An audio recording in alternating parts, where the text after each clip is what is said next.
History of Hardcore Podcast Part 7. The history of hardcore. You know, it's all about the history. History of Hardcore Podcast. The history of Hardcore Podcast. I'm sat here today with the man like John Nation. Welcome to the show.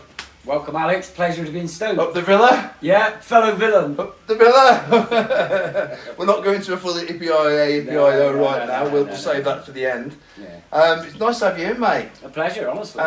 We've just had Pat in, Mad Pete. We've got Shelley's tonight. We're all out on a bit of a party and or working capacity and partying, which I'm looking forward to. I'm not working. No, I'm working, but my work is, you know, I'm blessed to have quite a fantastic job. Yeah, you're. Where I can kind of party a little bit, not a lot, a little bit, but go out and enjoy myself around the people. Anyway, shut up, not talking about me. I want to hear about you. Okay. You've got a very interesting story, not just in music, but in what we used to call graffiti, but we now call street art. Well, depending on who you talk to. Depending on who you talk to. It was vandalism at one stage, if you talk to other people as well, wasn't it? Namely the law.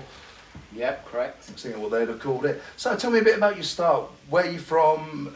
Where you grew up? The area you grew up in? Early musical influences. Give us a bit of background on yourself, family. Okay, Tell me. Born and bred in Bristol, as the accent tells. Really? No, oh, yeah, never. Never pick up on that, mate. Not at all. Not in a million years. Okay. Grew up in a neighbourhood called Barton Hill, which was a traditional working class neighbourhood. Barton Hill's quite well known now for other reasons, isn't it? It's for the art and it's been known. It's always had a history checkered for its independence. It's kind of anti-authoritarian neighbourhood. It was an area that was traditionally working class. It's an area that always had a strong sense of identity and community, and it's an area which kind of schooled and grounded me growing up. I grew up with my brother Peter, with my mum Jean. Won't mention the father because he was a complete bastard. He was a womanizer, wife beater, gambler. Sounds like a lovely guy. Absolute reprobate, mate. So my mum was the person that grounded us in terms of steering us in a direction at an early age. Not easy being a single parent. No, not at all. Not in that period, not in this period. So as a young person growing up in Barton Hill, I kind of got in with certain rebellious people, but also got in with a certain kind of crowd of people that were leading me down a path that I shouldn't necessarily have gone down. Got involved in a few... We're talking football here, or...? Yeah, we're talking football. When I was younger, I got involved with... Just quickly, how did you get to be a Villa fan coming from Bristol? My dad took me, and this is the only plus point of him actually. That is one good point. Took me in 1970 to see Bristol Rovers versus Aston Villa. So you're talking Ray Graydon, that kind of era of Villa. So your dad would have been obviously a Bristol City fan? No, he was a Rovers fan. Rovers fan, sorry. So he took me to the Old Eastville, went and watched Villa, seen them a couple of times in the old, what was then the 3rd Division, and just was a team that you liked at the time. That I liked and gravitated to, and that has followed me through from my sins on a roller coaster ride to the present day. Same here, mate. Same here. But in terms of in Bristol, the neighbourhood I grew up was a neighbourhood where there was a divide between Bristol City fans, Bristol Rovers. I was with the red side of the city. Got involved with a group of lads that were primarily into football hooliganism, shall we say. Got involved in a public disorder at a football match, which got out of hand. Got involved with a kind of scene that I shouldn't have got involved with. It happens. But I had a lot of angst and a lot of anger issues back then, and so basically got involved with the kind of football hooliganism scene. Got arrested, got sent to the detention centre. Sharp. How old were you at this age? I was still in school. How old were you? So how old were you at this stage, not age? At that stage, I was literally, we're talking 1979, so I was still at school, last year of school, was sentenced to a detention centre order, which at that time was a Conservative government, short, sharp shock. Yep. Try and discipline you, try and make you see the error of your way, make you not want to reoffend, make you not want to ever go back there That didn't again. work, did it? No, it worked in terms of me not wanting to ever go back inside, Yeah. because I never ever went back inside because it had that desired effect on me. But it also gave me that window of opportunity to analyse where my life was going, even at that young age, because I didn't have focus, I didn't have a career in mind, I didn't have a strong schooling where I was going to get top grades that was going to lead me to an apprenticeship. I really didn't know what I was going to do with my life at that time, but going inside gave me that space to actually evaluate my life at that time. And did I want to become institutionalised? Give yourself a bit of perspective. It gave me perspective. So in that regard, it probably worked as a short shot. Yeah. But I was inside there with many lads from Bristol and over from Wales and them kind of places that went on to be involved with a lot more crime, a lot more serious crime, and a lot of them I would say now are birdmen. Some of them doing stretches for robbery, murder, drugs, racketeering, you name it. Yeah. They're still there. And these are people that I was inside with. So I think the short shot nicked in the bud for me, definitely. So a quick impact. Shit, I don't want to come back here. Yeah, shit, I don't want to come back. But on my release, on going back to Barton Hill, I was a regular at Barton Hill Youth Club, and the youth worker there at that time was very visionary. He wanted young people from the neighbourhood to have a greater say in their youth centre, Mm-hmm. have a greater say in the direction and the narrative, what was happening there. He wanted to bring in young working class people who could relate to the young people of that community, relate to their everyday living experiences. And he's seen something in me that he felt that he could possibly bring out of me, someone that could possibly in the future become somebody like who could become a youth worker, a positive role model, but had those living experiences of the same. Yeah, as somebody young people in with that an neighbourhood. understanding of the direction that could help people going in. Yeah, and so Yeah. basically that was my grounding in growing up in Bristol. Okay, fair enough. So,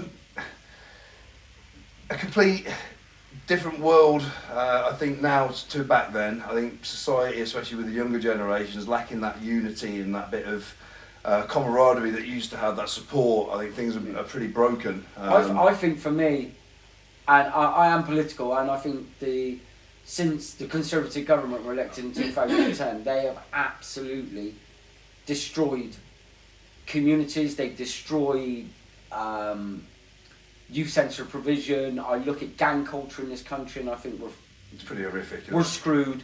I look at where are the positive role models for many young people, the wanting to get out and better yourself from those inner city communities. It's too easy for too many of them to go down that path of being roadman and being involved with gang culture. And life is cheap for many, and too many young people are losing their lives as a result. And for me, I look back at my experiences of growing up in inner city Bristol, and I would not want to live there and be a young person of today. No. It's a scary world out there, Alex. It is very, very scary. Things have changed just so much. Crazy. Some of these kids think nothing of stabbing each other, or whatever. Yeah. Back in the day, if we had a bit of a 2-on-2, or a 1-on-1, you have a scuffle. Straight there, whatever. It was done at the end of it. Either shook hands or told each other to fuck off and carried on. But now they're prepared to stab each other off and crossing over the wrong street or doing whatever they're doing. So, and I worry about the next generation of people that have got to come into our footsteps. Yeah. Truly. So you did a little bit of time. Yeah. Okay, you came out and you went into care work, into youth work. Where did the music creep in? Where did the music creep in? I would say when I was just coming out of school, I joined a YTS training scheme. Right, I remember those, yeah. Yeah, those were the days. Yeah. And I was predominantly on a training course to be electrician. But most of the young people that were on that YTS scheme were black, mainly from St Paul's area of Bristol. Right, okay. Many of them would bring into into work tapes of like sound system culture, Saxon, Coxon, Stone Love from Jamaica, Bristol, obviously being Bristol, multicultural, etc. so many blues and sound system nights in the city. That really was the first thing that really got me into music, in terms of buying music, wanting to go out and hear music. And for me, that is really the kind of catalyst that got me into sound system culture, beats, bass. So many people I speak to mention that it was sound systems, Yeah. you know, early on sound systems that got them into music. It's amazing how many people have said that, Yeah. that where the influences actually come from, you know. And I was kind of the same when I was younger. My sister took me to a few blues when I was about 15, 16 in Birmingham, so I got into reggae and ragga, but ended up going into rave, and there seems to be a huge crossover between ragga and dancehall and rave music. Yeah, for sure. You know, it's huge. So you started your own promotion in, was it 1993, Bristol Exposure? Yeah, so basically, through the 80s, I'd obviously been through different genres of music. In Bristol, in the kind of 80s, you had a legendary sound system crew called the Wild Bunch, who later went on to become, and currently are, Massive Attack. Right. So no, Massive Attack, I know them. So the sound of Bristol was all about, in those days, sound system culture. Right.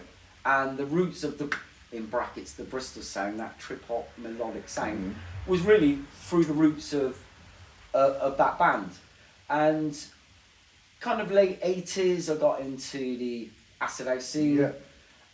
Went to some parties with some guys who were ex-squaddies, funny enough, who went to Sunrise, Biology, those kind of events, looked at what was happening in Bristol, and there was a few little parties taking place in the city, in various clubs, mainly playing acid house and Balearic kind of stuff. And a guy approached me and said, "Hey John, looking to scope out a venue in Bristol for a legal acid house party. Yeah. You know a lot of people, you got a lot of contacts. Do you want to come on board?" So myself and this guy, we decided to Give it a go. And that was in 89. So we did some really rough, crude black and white flyers with my pager number on, location, meeting points as the car park, Testigo car park. Oh, no, it's changed. Blah blah blah blah. Little did we know that the police had intercepted one of the flyers. I'd also scoped out the venue, allowed the sound system to be set up, let the party start, then raided the party. Chaos ensues, obviously, every man for herself, out through the fire exits, etc, etc. And for me, really, that was like my first kind of taster of being involved in the organising of parties.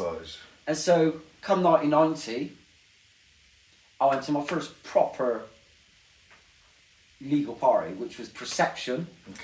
The legendary Chris Griffin. At Bristol Temple Meads at the railway shed, and it was Frankie Shagbones.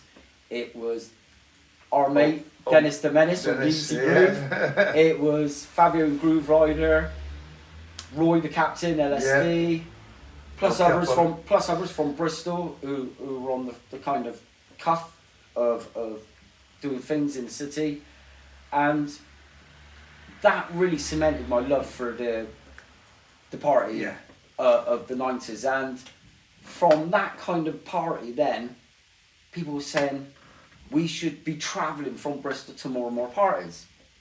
So obviously I've varied off from the promoting of Bristol Exposure. Yeah, no, that's fine. This is all. This is what we need to know. So basically, many of the people I was friends with and ravers were travelling to parties all over the country. Many were driving under the influence. Many were risking their lives and that of their passengers and other innocent road users, to be honest. And to be fair, at that younger age, it's not something that we always really thought about. No, people didn't think about it. They didn't think of their responsibility or their actions and how it impacts on others. So I was in a record shop one day in Bristol and I picked up this flyer, and it was for New Year's Eve 1990, legendary organisation, Rain Dance. Right, okay. And it had like a contact number on there.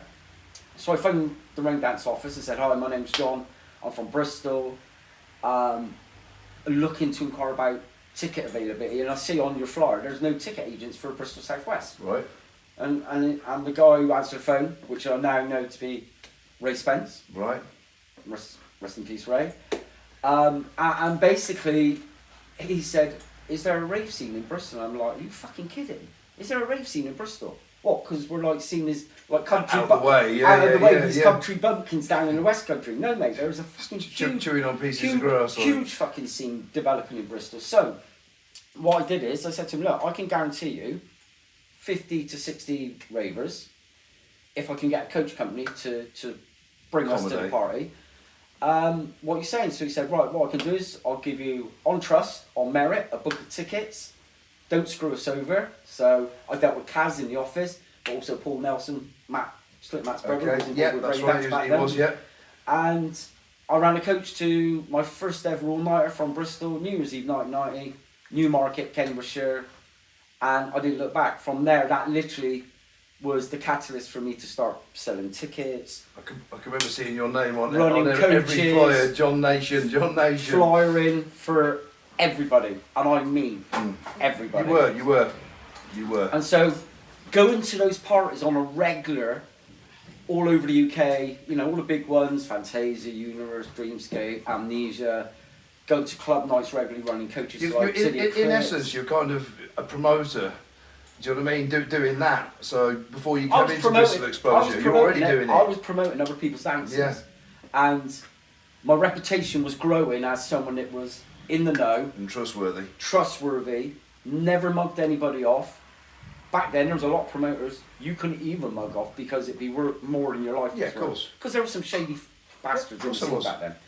But what they seen was someone that they could trust, someone that was bringing coach, if not two coachloads of people, that equates to 25 quid a pop per head going through their door. As a promoter, I can tell you that's valuable. Oh yeah, for sure. You know, and then obviously, I had a team of people on the ground that I could promote the parties as well. So you're flying as well? So I was flying, tickets, coaches, and I was going to all these parties and I was obviously immersed in the culture, immersed in the music. Coming back to Bristol, it was like, okay, so we've got... What have we got?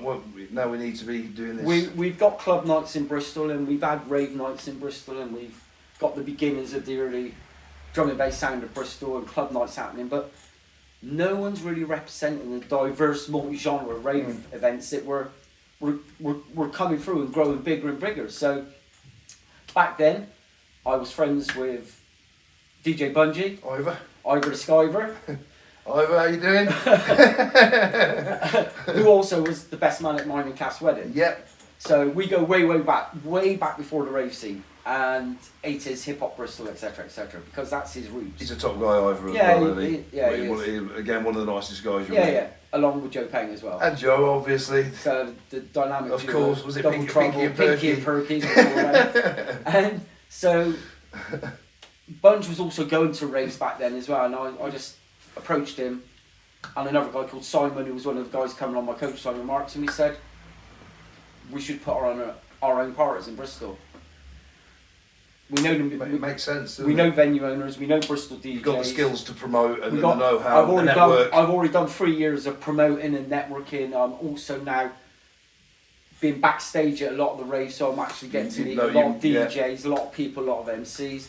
Let's do it. So in '93, we decided let's put Bristol Exposure as a night, and the name Bristol Exposure first and foremost meant what it exposed Bristol.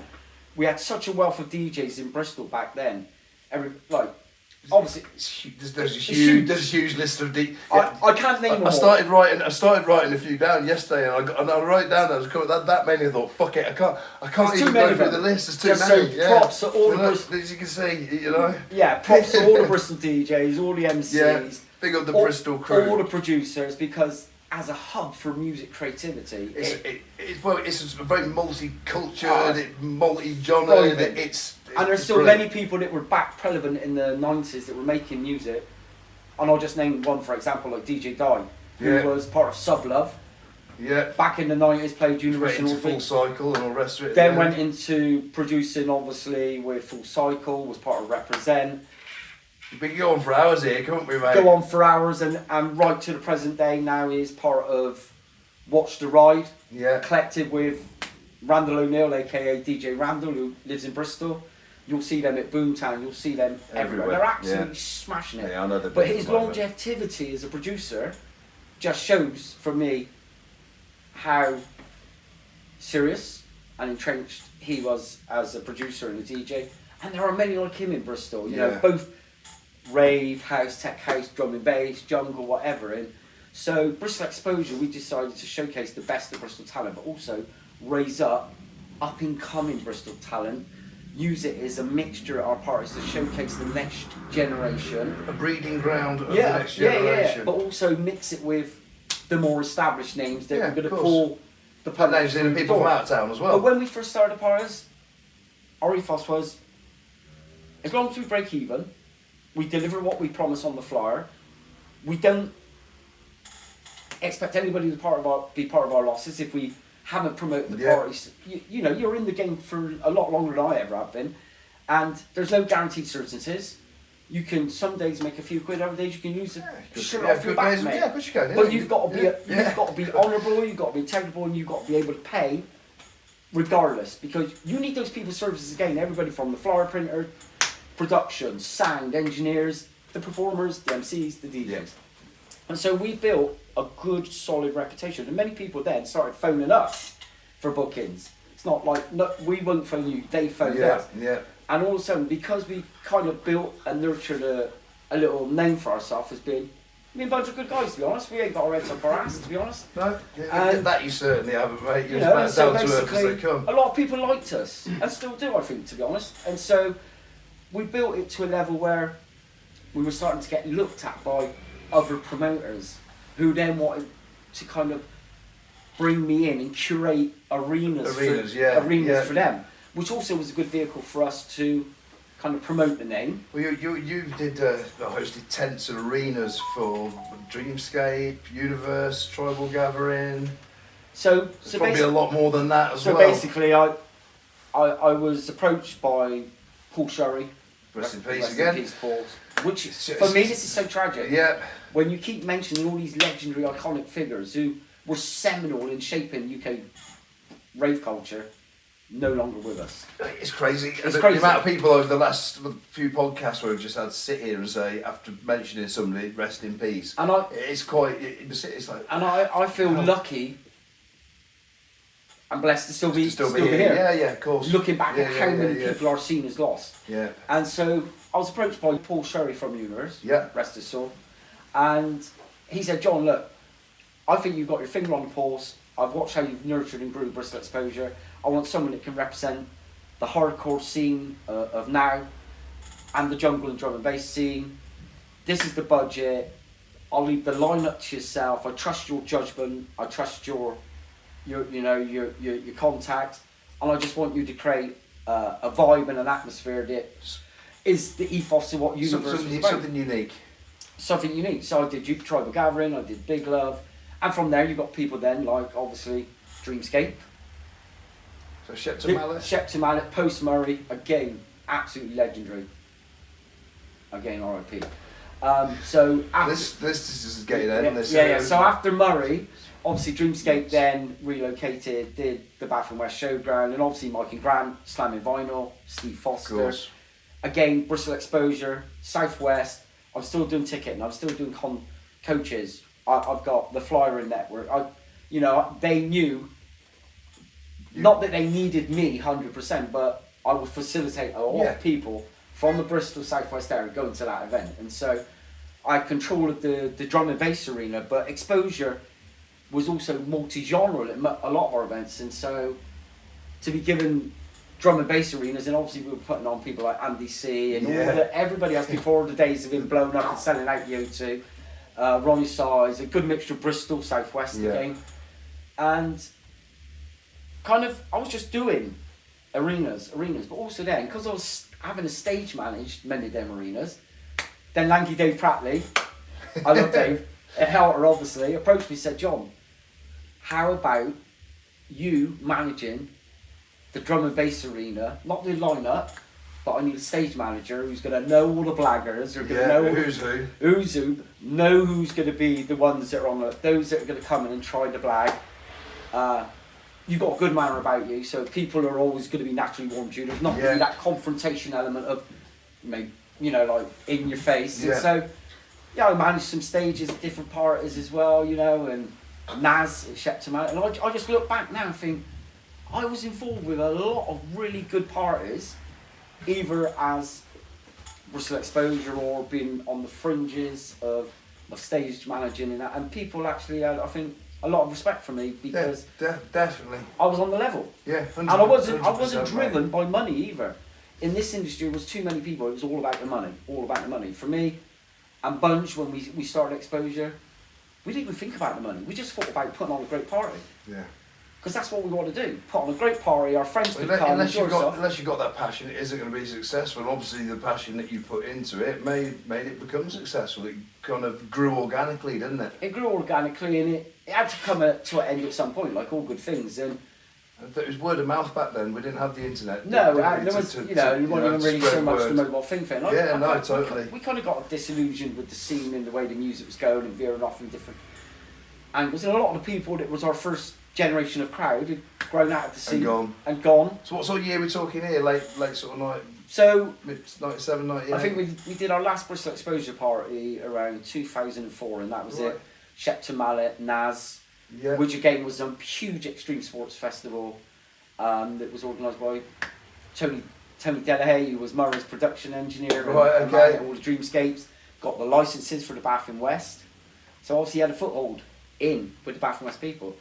And there was nothing like an extreme sports festival taking place. Okay. Combine it with music, combine it with camping. That was a visionary thing. You look at all the festivals now. And so, 2004 was really the last Exposure, but also Bunch was, really massively going down the path of his band with Joe Peng, Laid Black, the production, engineering, and, they're busy boys, aren't they? Insane. So basically, we kind of just agreed to just let it live. And regularly we were approached, you should do a Bristol Exposure revival, you should do a reunion, just a one-off, blah, blah, blah. And it's like, our heart went in it. And if your heart's not in it, don't do it. You're not going to give your best. But that's not to say never, because... Well, you changed your mind in 2013 when I asked you.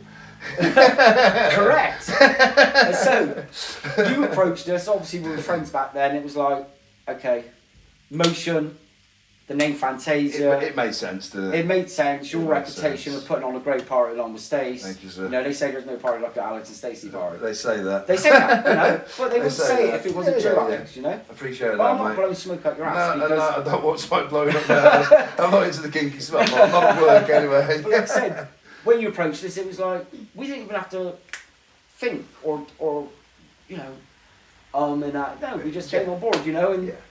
I think if you get ums and ahs, sometimes it's better to walk away from it. Yeah. So if you get an and ah, you know. And those parties that you did at Motion were fucking great parties. They were having it, seriously. Yeah, they were and then everyone knows the next chapter, the fallout of what happened, and we didn't. I've discussed that story on what. Exactly. So I don't even want to go down that road. It was a shitty time.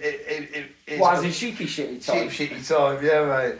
It was one of them, and again, things happen for a reason. I think we come out of it on the better off, moving and doing what we do now. Yeah, so, exactly. You know the school. We do. I'm still here. You are. You're still here. Yeah, correct. So that says something, doesn't it? Yeah. Ain't no school like the old school, mate. No. So there's your music. Okay, so again, we're gonna have to cap it there, because otherwise, if we start going to rabbit holes as we discussed before, we won't be fucking making Shelleys tonight. We ain't gonna make Shelleys. No, we're on. What time are we on now, Kath? 5:30. Okay. We have about a 30-minute cap on it from what Kath said before, and the way she's looking at me is, hurry up. So, let's talk a little bit more about the street art and graffiti, and maybe talk about a couple of pivotal people that you know in Bristol, and what you're doing now with your Bristol street art tours. Tell us more of it. Again, when at Pilgrim we talked a bit about graffiti. It does fascinate me, a lot of it, although my knowledge of it is very limited. I love graffiti, I love to look at it, I love watching graffiti artists work, and then the end results can be phenomenal. So I do have an interest in it. Tell these guys out here about what you do, and maybe how you got into street art and your tours. So currently I'm a reputable You are reputable, very reputable. You Street- only have to look at his TripAdvisor for that one. Street art tour guide in Bristol, where I host Bristol Street Art Tours and have done for 12 years. I mean, Bristol's always been a huge city for graffiti, along with Brighton and various Bristol, other places. since the 1980s, has always been one of those cities in the UK that has always had a strong underground. And again, Barton Hill, which Barton we've talked Hill, about, graffiti. is a hub for graffiti artists. So isn't Barton it? Hill, where I was a youth worker in the mid-80s, there was a lot of illegality attached to the culture, which there still is today. I looked at the provision for young people to paint safely, legally in the city. There was none. And so I took it upon myself to start a legal project in the city at Barton Hill, give young people a space where they could first and foremost grow as young people. Mm-hmm. Secondly, grow as artists and nurture that energy, And then talents, that positive influence. that they needed in channeling. And so I set up this project, word of mouth. Sometimes that's all somebody needs is Yeah. just somebody to put them in the right direction or Yeah. on the right path. Somebody that might be going so far to the east that needs to be brought Yeah. over that way with the positive influence of someone like yourself. You can swing them round. So many young people came to that project, used that opportunity to benefit from a legal safe space like that. And there are many that have gone on to become well respected, not only in Bristol but further afield. Worldwide, I think you could Worldwide, say. some of them. Sight Barn Hill has been a massive influence on them as a young artist growing up in the city. I'm friends with many of the young people that started at that project and now have gone on to be successful in their own right as businesses, as companies, and curators and festivals. Their own galleries. And But you name it, they've believed the path that they're on and the skill sets they just have. give Inky a shout out there quickly. Mr. Inky, big up. Yeah, what Tom or Inky is always one of those people I will always give props to. Sound geezer, still humble, He is. great guy. Obviously, designed for me and Kath a wedding present that was a beautiful canvas.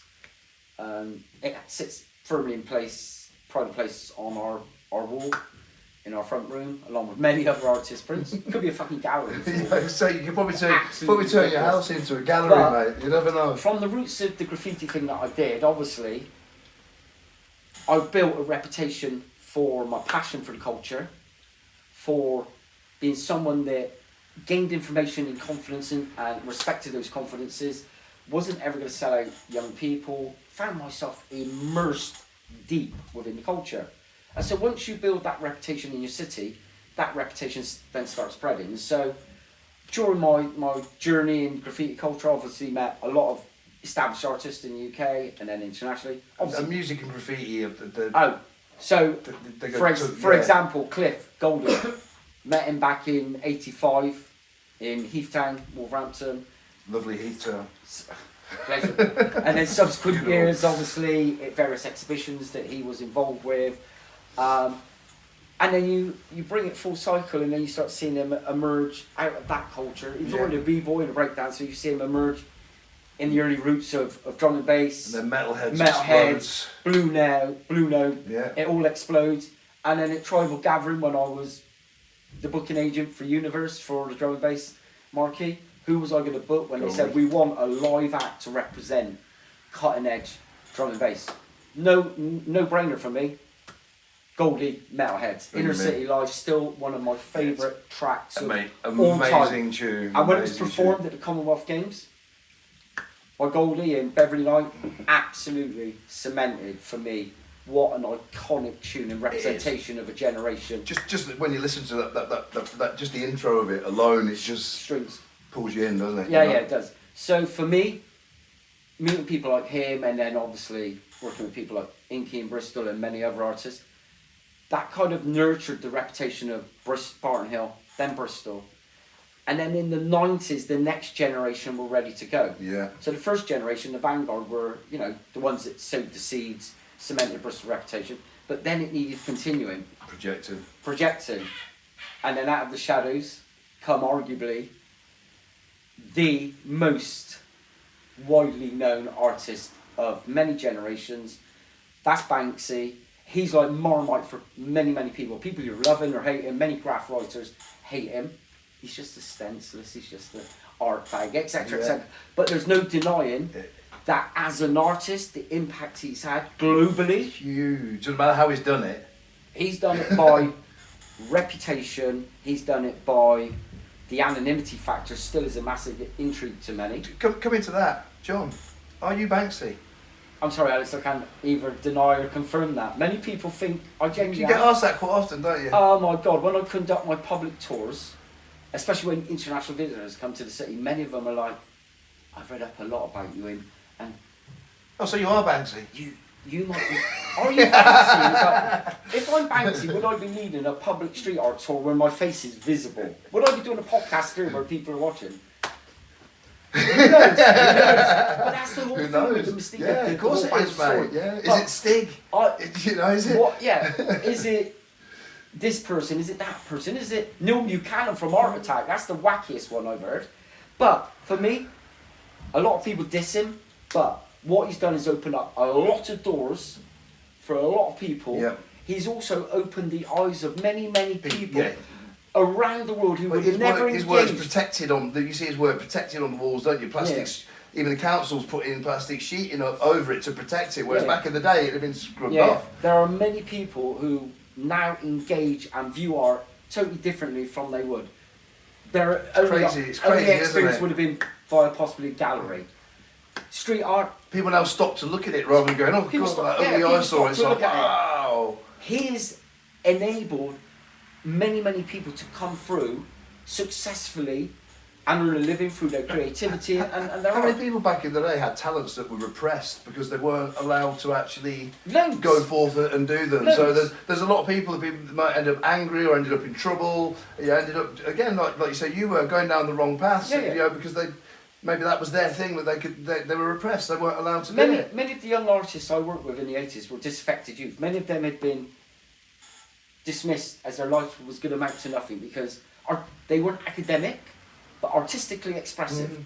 And many of them have gone on to prove, many of the doubters, the teachers, the adults in their lives, that their lives will amount to nothing. That they'll probably look back and they think, you got to eat some humble pie, because there are many that I work with, I'm not naming them, but there are many that have successfully made a great living through their art. Yeah. And Bristol as a city is one of those cities just screams creativity, whether it's It does. whether Yeah, it it's does. art, whether it's music, whether it's stopgap. You only have to animation. drive around and look at the people and the It's blenders. got that vibe about it. Yeah, it has, mate. But also yeah. It's got turn out- every walk of life is there. It's a you know. diverse demographic of people. It's always had that kind of creativity factor. And it's friendly as well. It's a friendly city, but also it's had periods of its history where it's rose up. Yeah. You know, I'm not. You know, some people say, Bristol's so woke. You know, with the Black Lives Matter protest of 2020 and the toppling of the Colston statue and all that. But that's another discussion for another day. Those kind of topics. But Bristol has Again, something. they're There's rabbit- something in rabbit the air holes, aren't about they? Bristol, and it's not just the smell of the ganja that you can smell 24/7. The Bristol aroma. Bristol is known for its buds, isn't it? You know. But, you know, for me, Bristol has always had a real vibe about the place, whether it is music, art, politics, parties. And that's why I love living there. So now I no longer live there. Obviously, I live in Gloucester Yeah. with my wife, Kath, You do. who obviously has changed my life. Hi, Kath. Changed my life a lot You from alright? where I was in my kind of like early 50s, just treading water really. Just doing the same old Bristol thing, going out every weekend, seeing loads of So faces. you guys met at a rave as well, same as me and Stace, didn't you? We Just before one of the Fantasias. we met on, funny enough, I know lots of people diss it, Facebook, but that's how we met. You met. Facebook. And then something instantly between us clicked, just like you and Yeah. Stace. And obviously we got You are where serious. you So I are, moved yeah. from Bristol, moved to Gloucester, but it's so close to Bristol that it's not impacted on my tours and my work that I do No. and without Kath's What's support. the commute? About 40 minutes? 40 minutes on the train. Yeah, not too bad, is it? But, you know, my job in Bristol as a tour guide is gone from a level where I was just doing... How many days a week are you doing now? Well, I was doing a couple of tours on the weekend. Now I'm hosting public tours. I'm hosting foreign language Schools. schools, secondary schools, colleges. I even did a tour last week for 20 police graduates. I suppose you haven't had prisoners yet as well. Yeah, and PhD law graduates and people from Harvard University and summer These are not the kind of people you would expect back in the day, if these kind of people would have been in my probably wildest totally dreams against it, in now the, they want to in see the it. 80s when I was working with that roots of the culture from graffiti, would I ever envisage in this period of my life I'm also seen as like an ambassador for Bristol culture, representing the city, and I'm doing tours for guests of Visit Britain, Visit England, that are looking at coming to UK and using Bristol as a kind of an example of a forward-figure city, but for holiday breaks, for conferencing, and I'm always part of the itinerary of the tourism board of Bristol. I'm seen as representing Bristol. You deserve to be.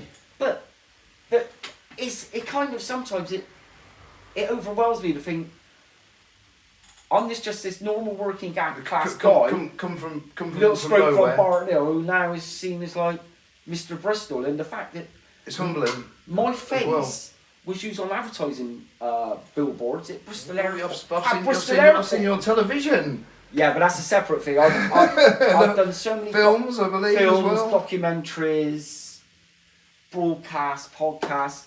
The only thing I haven't done, and everyone keeps saying this, is a book. Correct. So what I listened to with great interest is when Pat was sat here at the end of his podcast talking about the book. He's got to do the book, and I get told by so many people, John, your history of where you've come from, what you've been involved with, all the different genres and cultures and the timeline in Bristol, you should be writing a book. And it's like, where am I getting the time? This is the question. It's not an easy thing, to chapterise it, to put the events into place.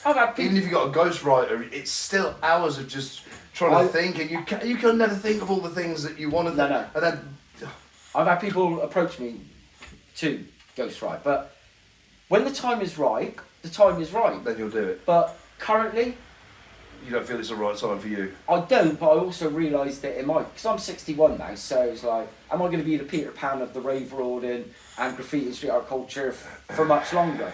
Who knows?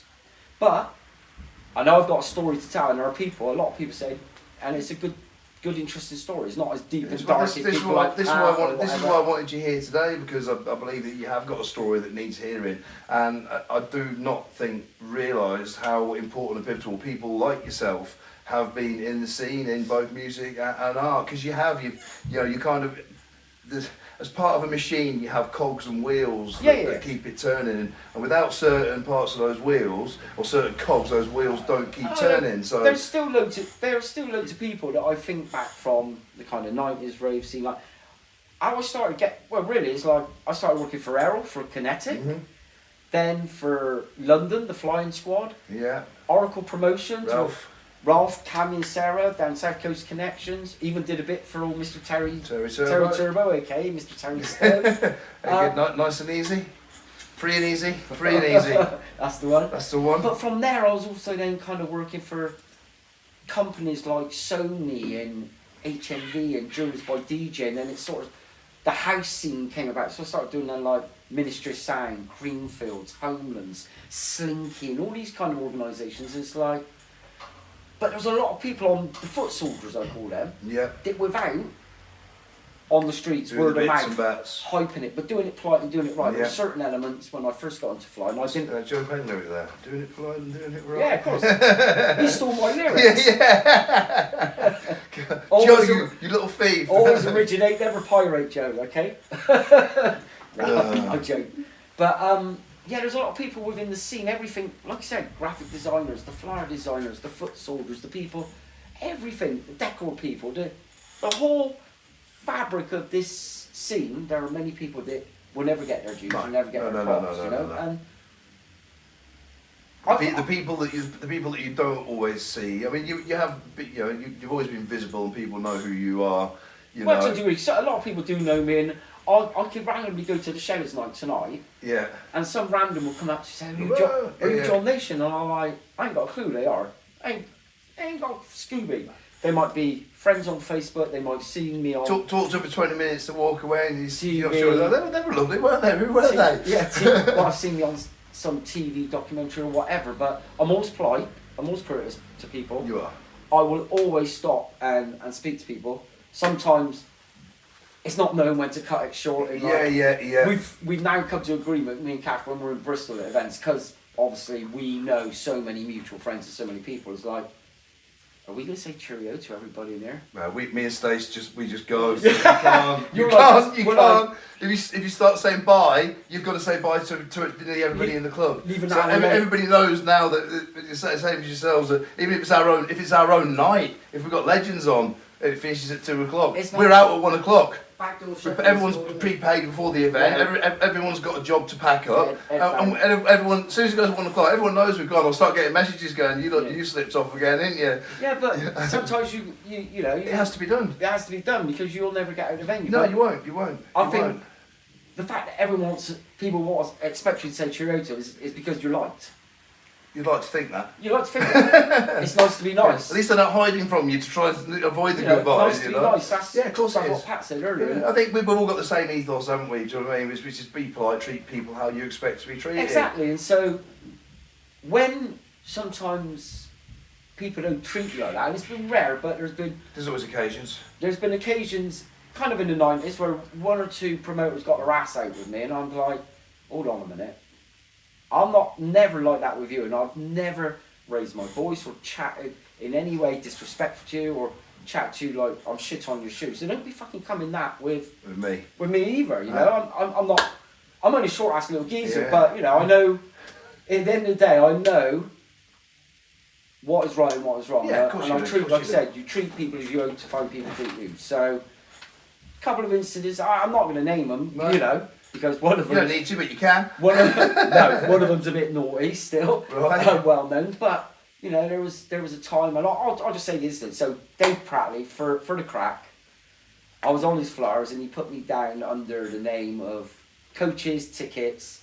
Instead of putting John Nation, he put down One Nation. Ah, With my telephone number. right. So one nation obviously being Mr. Terry Terrence. or Terry and and Dave. then, and then the phone goes the next day. We've said man, you know, I ain't got no beef with Thoh. You know, I love what he's done with the Rise of the Foot sort of thing and all the acting and his podcast now. You know, I've watched all of them. But it's like, phone call. You're taking the piss, mushing you. It's like, hello, who's this? And obviously, it's him. You using my name. And I went, hold on a minute.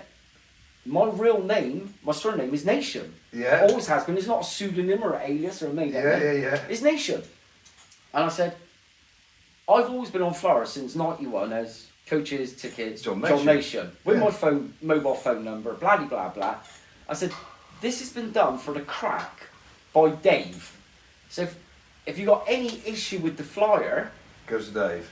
go and speak to him, Dave, because he's done it for the wind-up, obviously, for the crack, and you know him. So I'm on That the doesn't sound like Dave at all. So as soon as I put the phone down to Thoh, I'm like phoning up Dave at the office saying, just had Terry trying to give me some heat on the phone about using his name. And I was like, it's you. And he's like, yeah, it's all part of the crack though, isn't it? He's like, yeah, cheers for that. Bastard. Now, as I'm going to send this to Dave. right, as we're mentioning Dave, for me, the biggest thing that's been social media driven the last couple of years is Helter Skelter Reunion. When's it happening? Helter Skelter. It's not happening. I've had that conversation with Dave To myself. be honest, Dave has always said it's not happening. If he goes back on what he said now, people are like, well, why did he say it in the first place? But, you know... Dave's words to me were, at the end of a conversation, discussing whether it should or could ever happen. He said he wants it left as it was, and with that solid reputation, Yeah. respect, and left as it is, and he's happy with and that was his words to me. The memories as they are, there's is how it should be. so many examples of branded names, shall we say, that have come back successfully. I mean, Helter Skelter would come back if it was done by Dave. It would come back successfully. Yeah. But that's not what he wants to Yeah, do. So that's got to be respected. So If his not heart is not in it 100%, No. same as I would say to anybody. I mean, I've done events when my heart hasn't been in it 100%, and you can't give the best. And I will not. And that's why I stopped promoting for 3 years. Is because my heart wasn't in it, and I didn't feel like I could give people the best party because I wasn't enjoying it. And obviously that came back, but representing what you do, and I think he's doing the right thing. I do. So, with anything, whether it's graffiti, street art, my tours, raves, when I was involved with that, I've always given 100%. And once I don't feel that I'm giving 100% or my heart's not really in it, then you stopped. Then I stopped. Yeah, you have to. I think that goes with almost anything, ethos for almost anything. But some people don't know when to stop. They have to keep going. They have to keep going and keep going, and sometimes it may be driven by their ego, and it's like, I don't feel I have an ego. Some people might argue differently, but I don't think I am. I'm just known as being passionate for what I do and what I'm involved with. Like I said, and that goes all the way back from my youth work, through my time as in the rave scene, from graffiti to the street art thing I'm doing now. I never do things like short measure things. No, whatever I've been if you've got to involved do with, it, you've got to go in 100%. Yeah, and there's always been something that's been lengths of time. Yeah. So, am I getting jaded and tired of being involved with what I do now? Hell no. No, it seems to me, you've grown with your street art tours, and I've watched it grow over the years. From bits and bats here to I see it everywhere. And I have friends of mine, tagging you into stuff, and it was popping up in my feed. People know from all over the place. And the thing is, as well, there's also a lot of links between people that are involved with the rave scene and that culture. You've taken quite a lot of DJs and MCs around on your tour, haven't you? I know some of the commentary boys were down. Okay, so Toz from Distortion Crew. Was it Rob? Jay Holder, obviously, formerly Eclipse resident. Mick Park from Parks and Wilson, the Eclipse. He used to live in Stoke for quite a while, actually. Yeah, he's the Red though, and he's at Manchester. He's more like them side, but loving Man United. I believe so.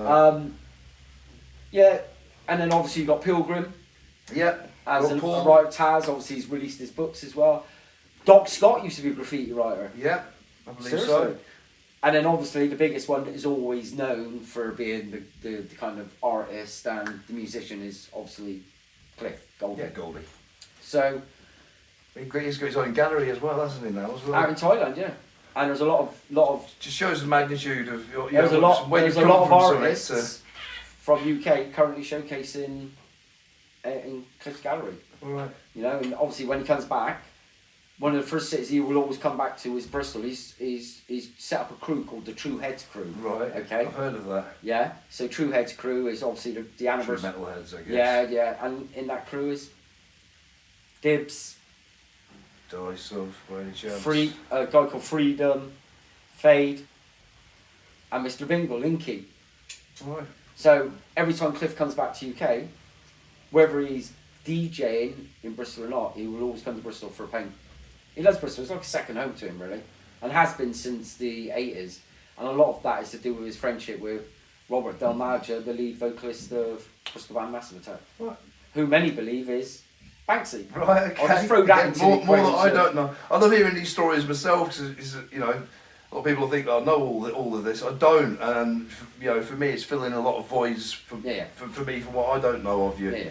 Okay, I've known you a long time, but we don't really get much chance when we're out and about to sit and sort of discuss family and blah blah. As much as we'll sit and have a conversation. So to hear a lot of these stories, even just for myself, it's fucking interesting. It's Saturday. It's the 11th of November. Yeah.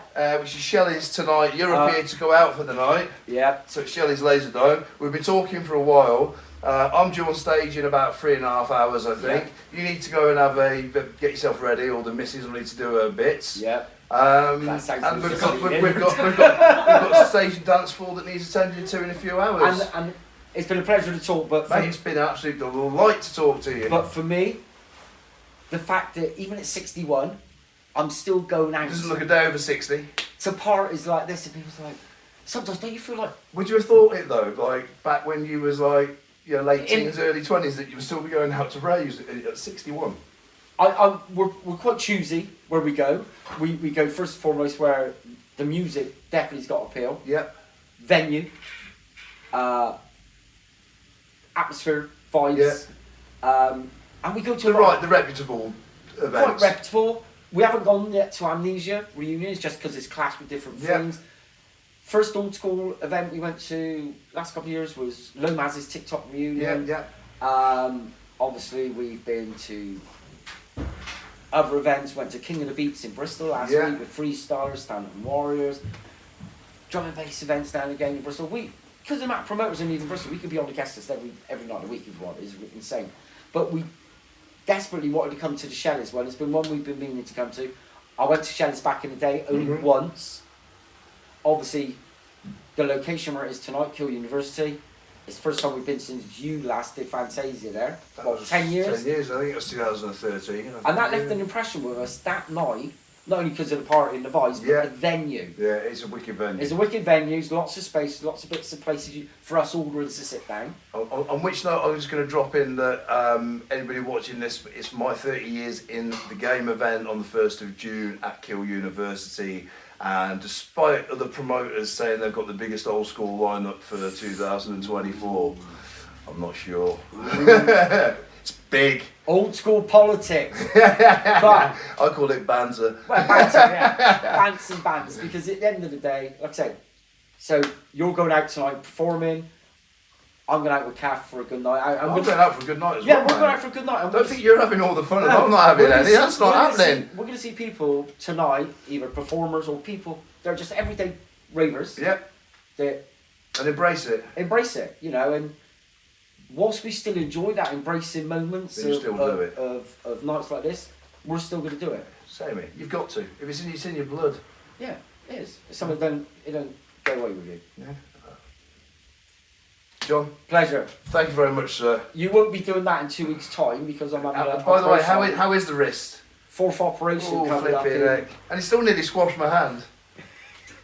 But listen, that'll be good tonight. Mate, it'll be good. Pleasure. Look forward to it. Thank you very much for coming in. Thank you. History of Hardcore Podcast Part 7. And don't forget to subscribe. And don't forget to subscribe. And it's the other one. Hit the ding. That's the one. See you next time. Excellent. A blast from the past, the trip down memory lane is kinetic style once again.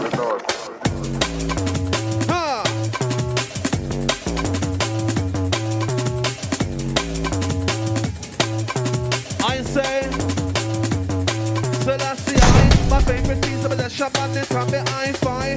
Boy, trouble not to know the boy is not to die. Coming like my heart, I need a lifelong supply. Selassie, my favorite piece of the shop on this from the I-Fi.